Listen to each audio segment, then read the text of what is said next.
Skip it up and that up. So this is kind of shocking. Sony is not losing money on the PlayStation 4. For each PS4 sold, they are not taking a loss on it, which if you remember back when the PS3 launched, it was the exact opposite. For each PS3 they sold, they lost a crap ton of money, which I'll talk about later. But anyway, this research firm IHS, I guess they tore down the PlayStation 4 and they're releasing a report of how much each part costs inside the console. And this website named All Things D got a copy of that report early and reported on the findings. And I wrote down a little list here of how much each part costs for the PlayStation 4. The APU, which is the heart of the PlayStation 4, is about $100. The APU incorporates the 8-core processor and the graphics processor. It's interesting to note that the article says that because that chip is so big, the bigger the chip, the more of a chance they're going to manufacture defective ones. So that's kind of risky as of now. I'm sure that Mark Cerny and his hardware engineering team, they're probably, as we speak, working on trying to shrink that chip and make it smaller.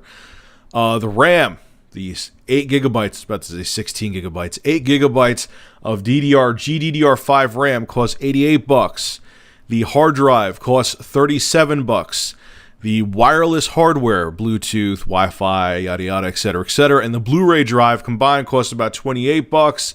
And this is probably going to annoy you when you go pick up an extra controller for your PS4 console.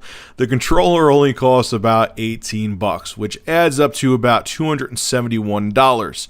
Actually adds up to exactly $271.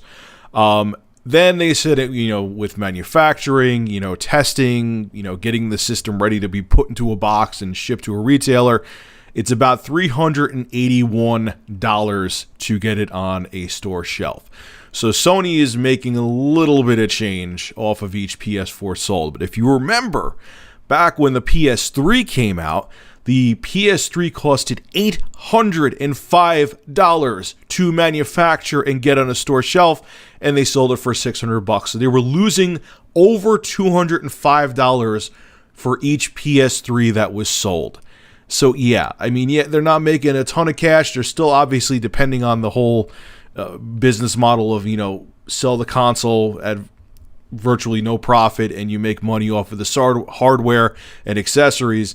But they're in a lot better shape than they were when they launched the PS3. They were taking a beating financially for each PS3 that was sold. So anyway, guys, make sure to rate, comment, favorite, and subscribe. And as always, thank you for supporting Review Tech USA. Have a good one.